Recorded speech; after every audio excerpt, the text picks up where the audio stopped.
Have you ever had one of those moments where life just seems to completely fall apart? You start asking yourself, why do bad things always happen to me? But what if I told you that sometimes the very thing you consider useless, painful, or completely meaningless is the one thing that will save you later on? This is the story of a young man and a pocket watch that had long stopped ticking. His name was Min, and he was navigating the absolute lowest point of his life. It felt like a domino effect of disaster. First, he lost his job. Then, his girlfriend broke up with him. And to top it all off, every single company he applied to sent back a rejection letter. His world was crumbling.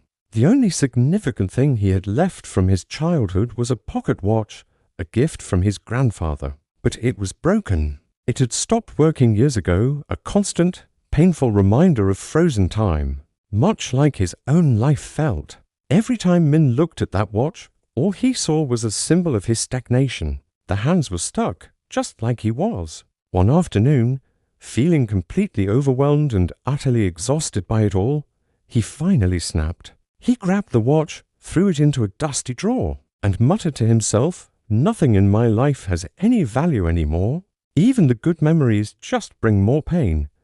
He was done with the past, done with the present, and had no hope for the future. That very same day, Min made a drastic decision. He decided he had to get out. He would leave the city, go somewhere far away, and try to start over from scratch. He packed a small bag, leaving most of his old life behind, and got on a bus heading to an unknown destination. But halfway through the journey, disaster struck. A serious accident sent the bus careening off the road and tumbling down into a deep, remote ravine. Chaos erupted. Everyone was in a state of panic. Cries and shouts filled the air. People frantically checked their phones. But there was no signal.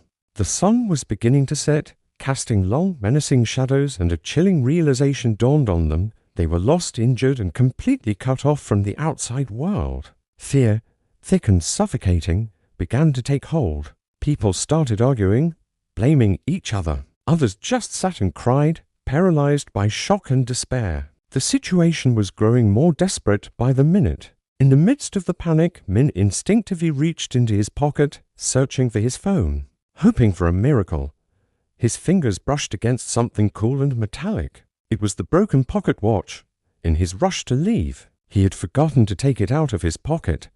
He pulled it out, the smooth, worn metal feeling heavy in his palm. He opened the cover, and his eyes fell upon a faded inscription from his grandfather. Words he hadn't read in years. When you don't know where to go, remember, time never truly stops. Only you do.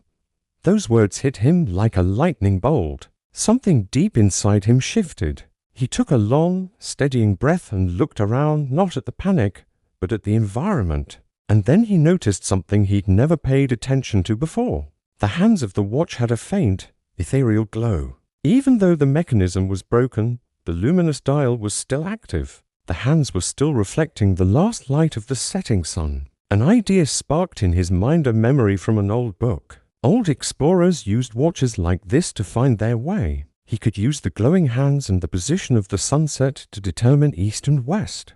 A surge of purpose cut through his despair. Min stood up and called out, getting everyone's attention. He explained his plan, his voice calm and confident. Using the broken watch as a makeshift compass, he guided the group away from the setting sun, leading them toward a potential trail. And after what felt like an eternity, they found it. They followed the path and were eventually discovered by a rescue team. Weeks passed. Life was slowly returning to a new kind of normal for Min. But one question kept nagging at him. How?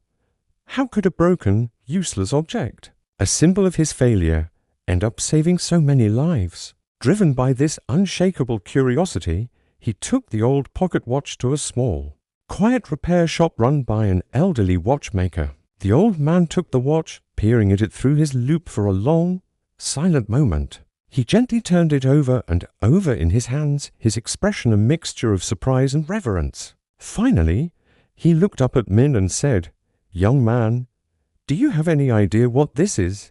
Min shook his head. "This isn't just any watch," the watchmaker continued. "This is a limited edition field watch.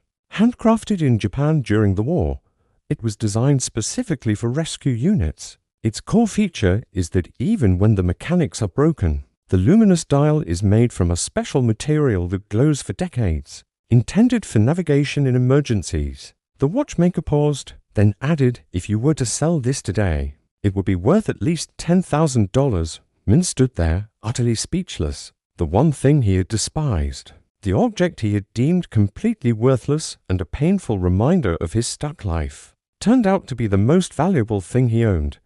And the most incredible part, if the watch had been working perfectly, if it had been ticking away like any normal watch, he never would have looked closely enough to notice the glowing dial that saved all of their lives. Its brokenness was its superpower."